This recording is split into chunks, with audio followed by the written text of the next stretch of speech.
There goes my heart beating, 'cause you are the reason I'm losing. Hello. So this is going to be for update weeks 15 and 16.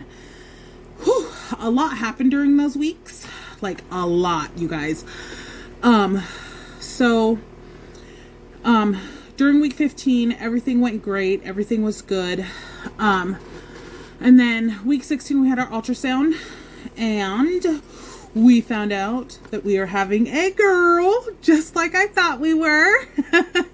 So, which was fantastic. So yes, we are having a baby girl. And during that appointment, we did the ultrasound. They checked the baby's organs and things like that, and did all that, which was amazing. During that week, like I said in my last video, they also upped my injection, blood thinner, and then since I do have a front growing placenta, I found out that a part of it is covering my cervix area. But she said it's just a very small piece. And as I get further along, it should move up and keep moving up as baby grows. So I'm hoping that that is what happens.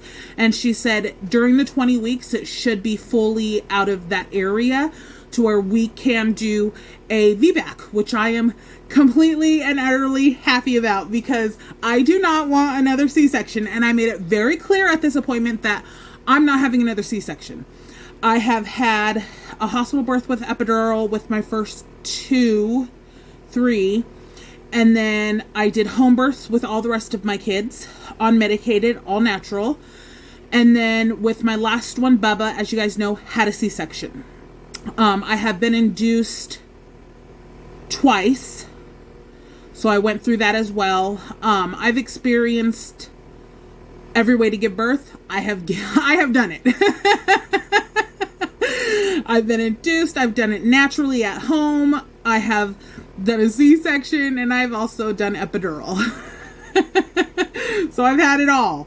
But I just don't want another C-section. I can handle that. Like I told you guys, like I don't mind that at all. The pain, things like that. I think it was because I have a very high pain tolerance, so it wasn't that bad. What was bad for me was the pulmonary embolism that I had afterwards. I just don't want that. I just don't want it. And so I told her that I will do it if it is like life and death emergency, like has to be done. That is the only way that I'm going to have a C-section. And she was like, well, you've only had one C-section. That was over 5 years ago. Well, 5 years ago and then a couple of months. They're like, so she's like, you're a perfect candidate for a VBAC. And I was just like, that is what I want. And since she lives since the hospital is so far away, we also talked about, they're going to try to make it to where I do not go into labor on my own. Because the hospital is that far away that I might not make it there, which is, I have to be in a hospital. So basically, we bumped up that if we do have to have a C-section, we are going to have the C-section between 37 to 38 weeks. And if we do the VBAC, we are going to have an induced labor between 38 and 39. If everything keeps going smoothly and everything keeps progressing the way that it's supposed to be progressing, my body does what it's supposed to do. But if I do happen to go into labor on my own before we get to that process, because like I said, the C-section, if worse came to worse, the C-section would at its earliest be 37 weeks. That's the earliest. And that would be just if worse came to worse. But if everything goes as planned, or if they can wait another week, then it would be at 38 weeks. But if we do the VBAC and everything goes as planned, it would be 38 or 39 weeks. Unless I went into labor on my own before then. And she said with that, as the minute I think that I'm going into labor, I have to get to the hospital. And the hospital is about 45 minutes away to an hour away, just depending on traffic and what time I go into labor, if I go into labor on my own. And I have been known to go into labor on my own. Like with my at-home births, like was up walking around getting my like period contractions, but not the pushing contractions yet, because there's 2 sets of contractions that you have. There are the first couple there are the first contractions that are getting your body ready, and those are like period cramps. Those are I can totally handle those, because it's like the worst period cramps you can think of. That's what it is. Well, not yet. Just period cramps, regular period cramps, cramping. That's the first stage. And then when it's time to push and your body is telling you, okay, it is time to push, that's when you get your second stage of cramping. And your second stage of cramping is your pushing cramping. And that is the one that you are like, holy polony ta-da. Those are the ones that get you. Those are the ones. And I actually learned a trick with those ones. And so my last at-home delivery was amazing, because the midwives told me a trick about those, and I just followed, and it was amazing. Like, I didn't feel them, those pushing cramps. I didn't feel those pushing contractions, because at the beginning of each one, like the first one, I got the first pushing contraction and the killer contraction, and I told her, oh my God, it's happening. And she's like, just breathe. And when you start to feel it, just start pushing. And I was like, okay, are you sure? And she's like, yeah, you are fully dilated. Just start pushing. And I'm like, okay. So I felt it come. I was up standing and trying to walk because my legs were cramping for some reason. And I was like, ooh, here it comes. And so I laid back down on the bed and I just started pushing. And I kid you not, it was like I wasn't even having a contraction. It was totally like I was just pushing and the contraction, like, how can I explain this? Like, I was having a contraction, but it was back to like your first set of contractions, but not even that bad. It was like I wasn't even feeling it. Like, it was just amazing. I love doing at-home births now because of that. Like, it's amazing. And like before those have even, but back to what I was saying, before those had even come in, when I go into labor, my water has only broken 2 or 3 times, and I've only lost my mucus plug once that I had actually seen, and then went to labor after that. But it was hours. Yeah, it was hours, because it was just the period cramps, and they just kept coming and coming, and I was walking around just living my life because I knew it wasn't time yet. And like, she would come in and check me, and I would go to her office and stuff, to her little house and stuff, and she would check me, and she's like, nope, not time yet. And with my last at-home birth, like, I knew, like, I was having little cramps, and I was like, okay, I'm picking this up. Like, I'm gonna make sure that this is happening. So I cleaned my house, rolled around on a ball and stuff, and I'm just having like the way that these contractions felt is like if you were having Braxton Hicks contractions. That's my first level of pain when it comes to going into labor. Like, it's not that bad to me. It's totally handle. I can eat, watch TV, take a shower, just that. I have a high pain tolerance. So I go in and I'm like, I don't even think I'm in labor yet. And she comes in and I'm already like laying on the bed, and and they're already filling up for the water birth and filling up the tub and stuff, and she's all like, oh my God, Desiree. And I'm like, what? And she's like, you're almost 8 centimeters. What were you doing? And I was like, nothing. Like, I didn't even realize I was in labor. Like, because it was just little, and then that's it. So I wasn't even thinking that I'm actually in labor right now. She's like, you're in labor. So she's she went and told the head midwife, and the head midwife is like, what? Like, she was just here. Like, and we checked her like less than an hour ago, and she's not even, and they just kind of looked at me and they're like, are you in pain and stuff? I'm like, no, it feels just like little tiny Braxton Hicks to me. And they're like, no, girl, you're in labor. I was like, okay. So they broke my water. And the funny thing is when they broke my water with her, like a little bit of water came out, and they were like, okay, you know, let's see, because your contractions are really going to come on now, so let us know. Well, it was still the same. And so she's like, she's like, let's check the baby.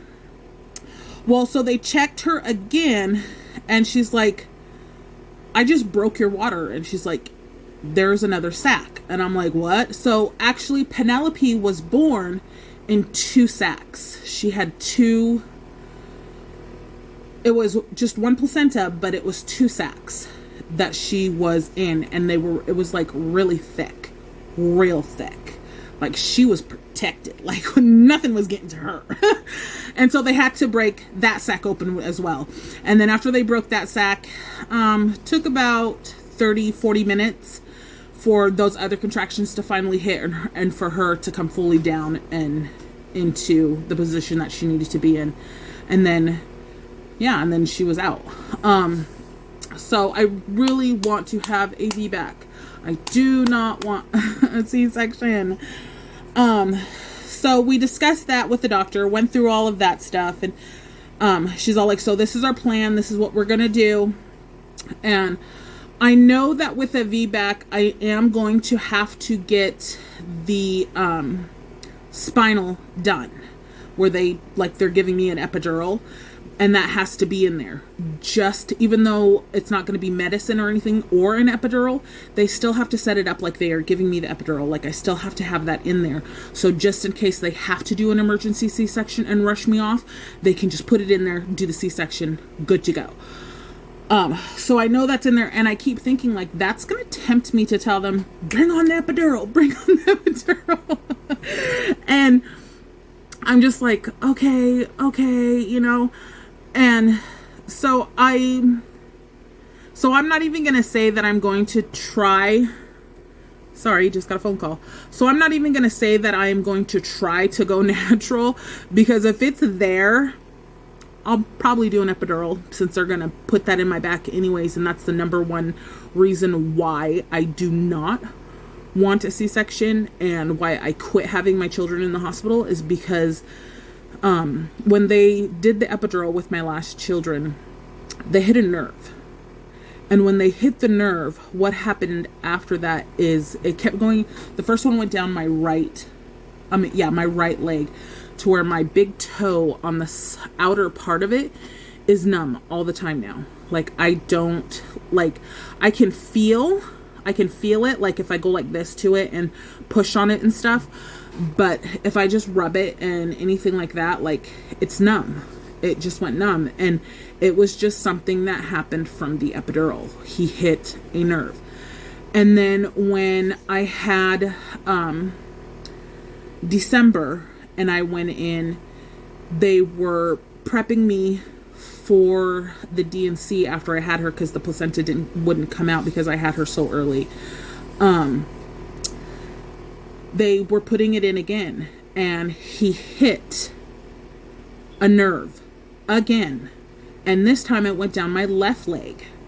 And when he hit that nerve, he pulled out, and then he did it again and hit that nerve again. And I kept telling him, you are hitting my nerve, like it's going down my leg. And he's like, just don't move. And he hit it like 3 times. And I kept telling him, okay, we're done. You're not getting it in. Just put me to sleep. This isn't happening. He's like, just wait. And so he put it in there. He's like, I got it. After that wore off and everything happened, same thing with my left toe. It's numb. Like the front part tip of it right here is just numb. They don't know why it happened, even though I do, and I'm telling them it's because you hit my nerve and just kept jabbing at it. Like, that's what happened. So that's also one of the reasons why I decided to start having home births. I just did not want to take that chance of having an epidural done and it hitting my nerve again, and it does something even worse to my legs. You know what I mean? Like, I don't want that happening, because when you get an epidural, there's always that risk, and they tell you the risks, and we accept them because we don't want to be in pain. And so, you know, so that's why I took that out of the equation completely, and was like, I'm doing home birth. I don't want to go through that anymore. I don't want a hospital birth. Like, I want to be comfortable. I want to do this. And of course I was scared and stuff for the first one, but then after that I was like, nope, I can do it. I ain't need no medication. I can do it. So yeah. And like, when something rolls around or something happens, I'm like, dude, if I can give natural birth to a baby, this pain is nothing. So that's just the way I look at it. If I can do natural and go through all that, the pain, that whatever pain I'm at in that moment, I'm like, this is nothing. So we have that all scheduled, and we got all that done. And then I go in on the in a couple of weeks for my 20 week, no, because I'll be 21 or 22 weeks at that time, in a couple of weeks when I go in, because it's going to be the 20th, which is the third week. Going on 19, 20, 21. Yeah, so I'll be about 21, 20, going on 22 weeks, because right now I am 19 weeks. We are almost out of to do that ultrasound, and also I'm gonna have them checking it just to make sure that I was right, that we are having a girl. And this weekend or next weekend, I am officially going to start pulling.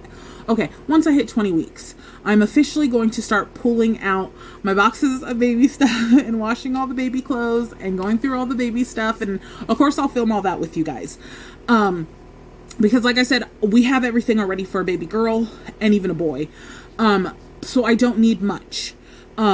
So that's what I'm hoping, because all I need, again, like I said before my other videos, all I need is my breastfeeding stuff. I need to stock up on making my breastfeeding, my pumping station cart that can go with me from the bedroom into the living room and stuff like that.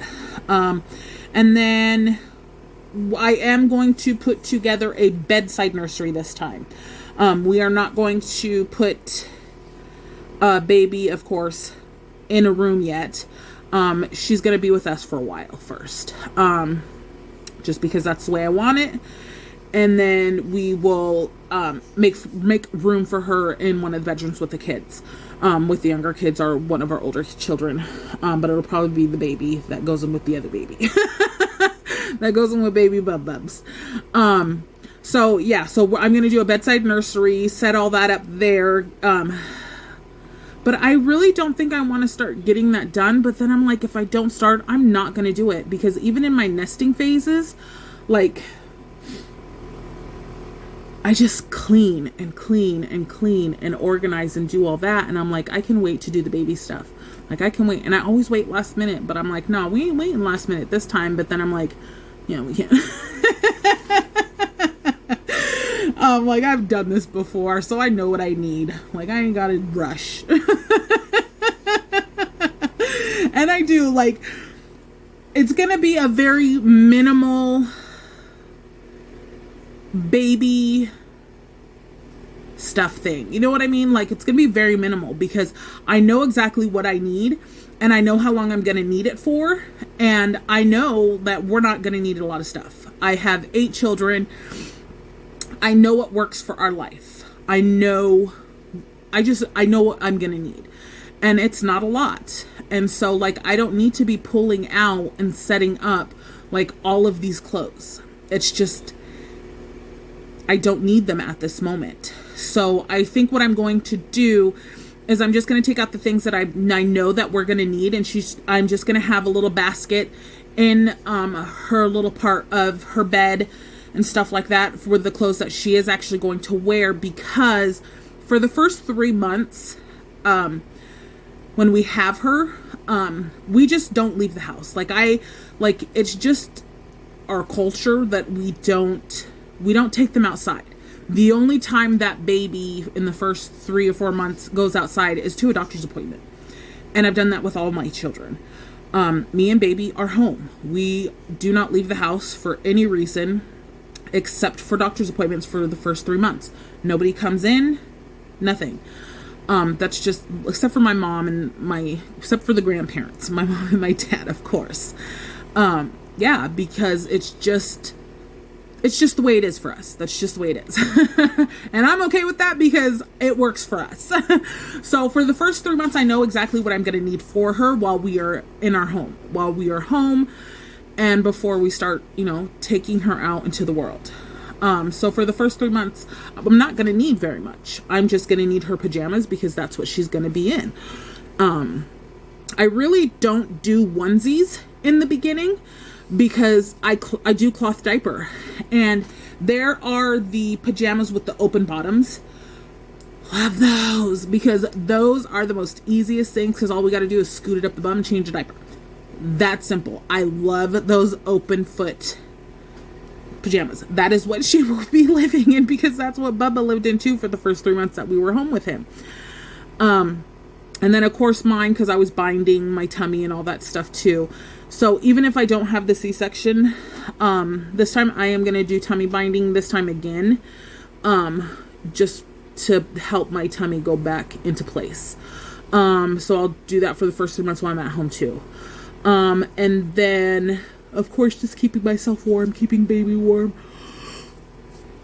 keeping, baby good and stuff like that. And then like, if it's just an appointment for me, I don't take baby with me. Baby would be staying home, and then I would go. And then when I come back into the house, shower, do what I need to do to get all the germs off me and tend to baby.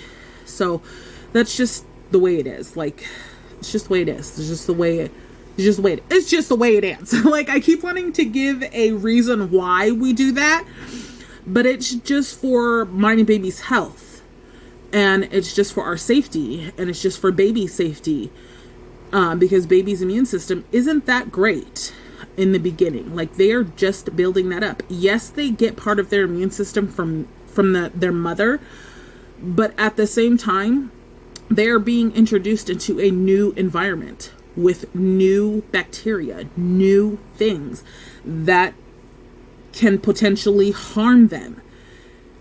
So it's just for the first 3 months, we just keep ourselves indoors. We don't go outside unless we have to. Nobody comes in unless they have to. So yeah, it's just the way it is. And then, let me see. I'm going to do the bedside nursery. I'm finally going to get all that stuff taken out and do all that. And the same thing again, we're going to use glass bottles, no plastic, except for when I'm pumping. Yeah, except for when I'm pumping, I'm going to use the plastic bottles. And then get our cloth diaper set up and brought out and put where it needs to be at. And I think I'm actually going to change the bedside, like, little bassinet thing that we have. Because I've had it for so long.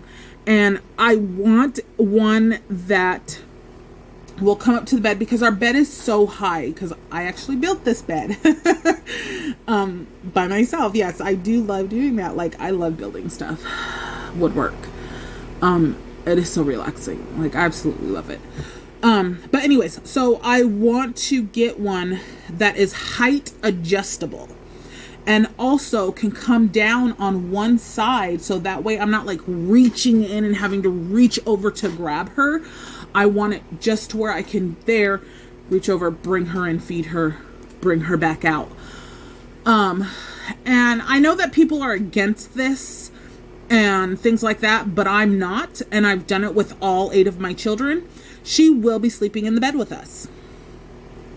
Like, I don't need any rude comments about it and whatever, but she will be sleeping in the bed with us. It's just the way that I am. I am that clingy. I am that nurturing. I need my child next to me. Especially a newborn. Like, I need that child to know that she cries, she does anything, mommy is there. And it just makes it easier.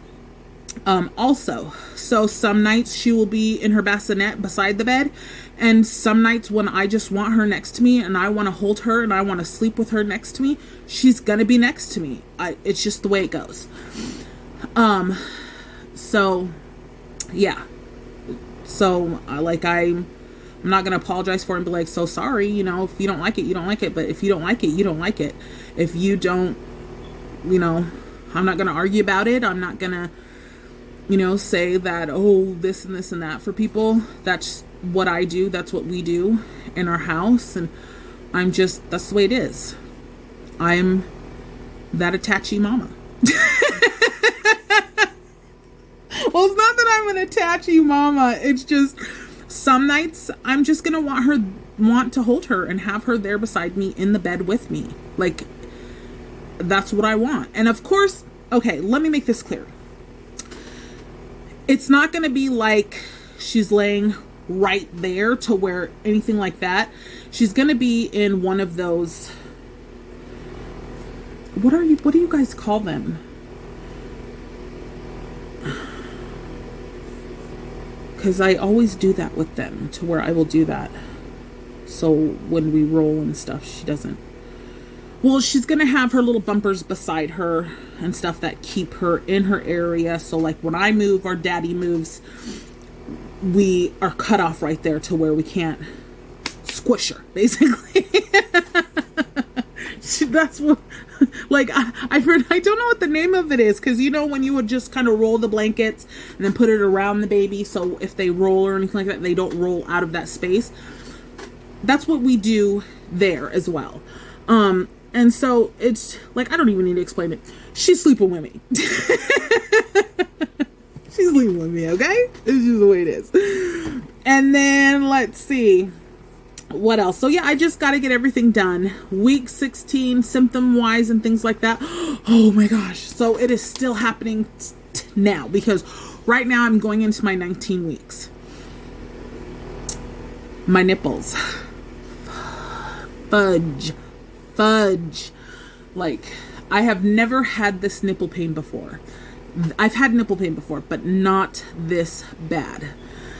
Like, anything rubs on them, I can take this nice little loose bra off, which I'm loving it because it doesn't irritate my nipples as bad as my other bra was, because it was getting so tight because my boobs are getting so big. Jesus.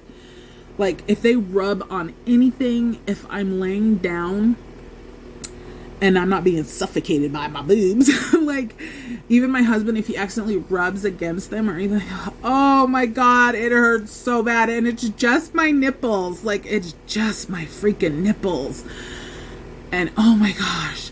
And then I noticed as well, my boobs, as they have gotten bigger, started to mold to the shape of the bra. Because if you guys remember, my boobs are very big and I needed to get a different bra.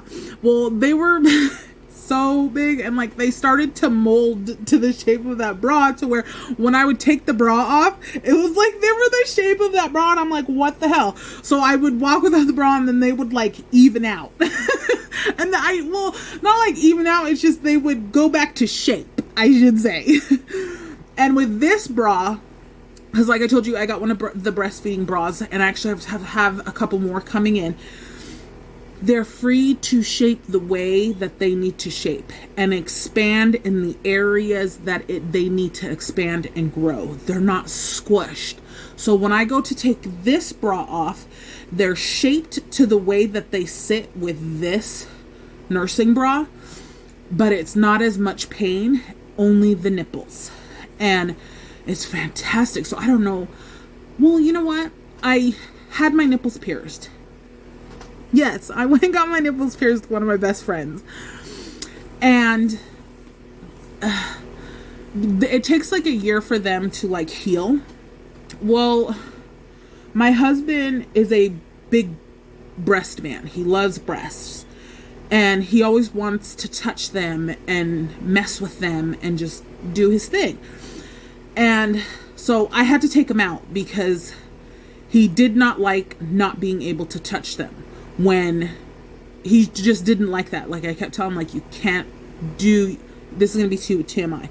can't suck on them. You can't do what you want to do to them just because of that. They need to heal. Like, I can't have your saliva and your germs getting in there. So he didn't like that. That he was, the boobies were taken away from him during that time. And so I took him out. And so he could have his fun with them and stuff. And so I think that might also be contributing to why I'm having pain. And they have been out for almost a year now. So I think that might also be what is contributing to that pain, because they had that trauma and it takes a year for them. Yeah, they close up very fast, but it doesn't mean they're healed completely on the inside. You know what I mean? So I'm thinking, because my nipples and my boobs are the blood flow, and since they are becoming so big and they're starting to do what they need to do, and my nipples are becoming so big that it's causing more pain because of that. I think that might be a reason behind that as well. So yeah, and let's see what else. Oh my God. Okay.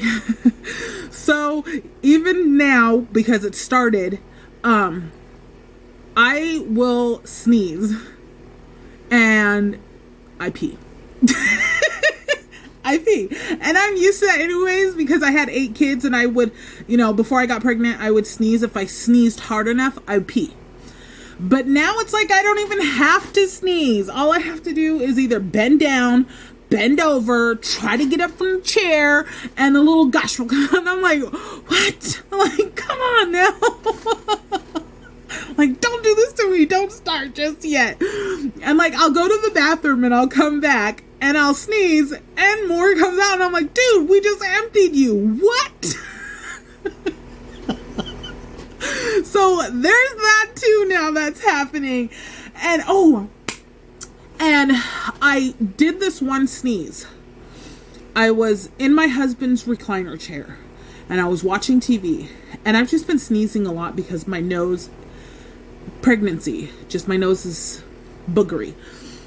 And I sneezed and I don't know what happened, but when I sneezed, I got the worst pain under my, under my pouch, and that right by the C-section scar. So I was like, what is that? And then baby would kick, and I can still feel her, even though they're like, if you have a front facing placenta, you're not going to be able to feel baby that much.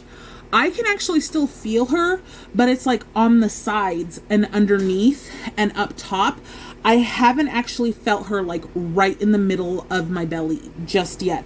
I think I felt her for the first time in the middle of my belly a couple of days ago. I was laying there and I was like, is that her? Like, it just feels different. It's literally like there's a cushion right there and she's trying to kick to make it known, hey, I'm right here by the placenta. I'm kicking the placenta. And so that was the first time that I felt her there, and it was a hard kick. And I'm pretty sure she's kicked it before, but I haven't felt it like here's my tummy right there in the belly button area, a little bit above and then below the belly button. That's where the placenta is. And so I can feel her all, if she is on the outer part of that, like here on the outer part, and then down below right here, and I've been feeling her up right here. Oh yeah, there's my belly. There's my belly. There she is in there just making her life. So yeah, belly has began to stick out. There she is in all her glory. So I can feel her like kicking up towards my ribs now, but not fully into my ribs. I just feel her at the very top, about here. Right now is where I feel her. About here is where she'll kick, and about here and just down on the sides and below. Well, that day after that had happened, she was kicking into my bladder, and I swore to God, I was like, I think I might have a bladder infection because I was just getting these shocks, and I was like, lightning crotch? Is that lightning crotch? Wasn't lightning crotch. So I was like, that's not it. But when I went to the bathroom, like, it wasn't burning, it wasn't anything like that. No blood in the urine, nothing like that. No kidneys hurting, nothing like that, like in the back and stuff. So I'm like, okay, maybe it's the beginning of the bladder infection. But I would sit down and just sit there and the pain would stop. I'd get up and walk and it would stop. And it just came in little spurts, like, and so I was like, what is that? And I can feel her when she settles down at the bottom of my uterus. It's like she puts all of her weight. That is her favorite spot right now. On my left side at the bottom of my uterus. That's her area. She has claimed that. And she was moving and I could feel her moving. And then I got this sharp pain and I was like, what the freak? Stopped. And she stopped moving, pain stopped. I was like, okay. So I was like, it's also got to be the round ligaments just stretching up from the bottom, because when you have a C-section, those layers all heal together. So when I'm growing and things like that, they don't separate to grow, if that makes any sense. Here's your C-section scar. Here's your C-section scar. There's a layer, your front layer C-section scar that you can see. And there's your fatty layer, well, my fatty layer. And then here is your uterus. All of that grew together, healed together. And you're supposed to like massage your scar and do all of that, because if you think about it, it's like sheets of paper. And so it has to grow and separate. So I'm thinking that's the pain that I'm feeling down there during this time. And I'm like, okay. So, and I Googled to see like how long that's going to take and stuff. And they're like, it's going to be like that until you have her, basically, until you are all the way grown. I'm like, okay, so I'm going to feel that. All right. It's fine. But I hope that made sense. Like the way it was explained to me, I'm hoping that makes sense to you guys. So I'm just like, okay, I'm just going to have to deal with that. She moved and she kicked right into my bladder again. And I got this quick pain. And I was like, that is you little turd. So she was kicking right into my bladder and just sending like shockwaves to my bladder. Like she was straight kickboxing that sucker. I swear. And it was just happening on one side because she was laying on this side. And then she was just kicking. And I was like, oh, dang. And so I was like, all right, like, and I kept thinking to myself, maybe my placenta is tearing away. But then they were like, no, it's moving up. It's doing what it's supposed to be doing. She's just kicking at you and stuff. And I'm like, oh, thank God. I'm like, thank God.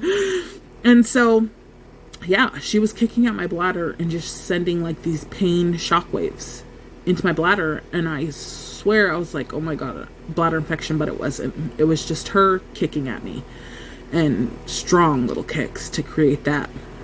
And then on top of that, of course, the stretching and stuff like that. So it was just making it painful. And I am still a little sore on that side from that. But other than that, like everything is great. The stretching pains, the ligament pains and things like that, I do get those. And there I can feel them more this pregnancy. Like I am more in tune with that. Because I think because of the C-section scar and those layers are trying to separate and stretch. And so it's just making it to where I feel more of that stretching because of that C-section scar. So I'm just like, dang. But it happens. That's what happens when you have a baby with a C-section scar. Like you feel it a lot more. And I'm okay with that. You know why? Because I know the baby is there and this is what we wanted. So I will go through this because it is what we wanted. I may sit here and complain about it, but I'm going to keep telling myself, this is what we wanted. So can't be mad at it now. So, yeah. And then, so my next update will be for 17 and 18. And I think I'm actually going to do those within, in a couple of days, because as we are talking, I'm about to be 19 weeks. I know, I'm excited. I'm excited. We're about to be 19 weeks. So I think I'm going to do 17. Or wait, because I'm doing 15 and 16 now. So I'll do 17 on its... I'll do 17 and 18. Yeah. I'll do 17 and 18 together. And then do 19. Yeah. Yeah, I think that's what I'll do. Yeah. And then it's snowing today. Yep, it's snowing where I am. And I'm like, bring it on, but I ain't driving in it. I'm not a driver of the snow. Even though my car has like the little snow button and all that to where I can put it into snow drive and stuff. I'm still scared of driving in the snow. I'm not a snow driver. I will go play in the snow. Sure will. Go make some snow angels. But I ain't driving in it. That's for my husband. So everything is going great. Everything was great. The appointment went great. We're having a girl, and now I can just start pulling things out. So I think I'm going to start, not this weekend, but the next weekend. I might start this weekend, but I'll film it for you guys as I pull everything out, go through everything, show you guys like all of that stuff, what I'm going to keep out, what I'm not going to keep out. You guys will see all of that. So it's either going to be, I'm going to do it this weekend or the following weekend. I'm going to start with those videos of preparing and getting things going with that. So I hope you guys are doing great. I'm so sorry this is so long, and I'll see you for the next updates.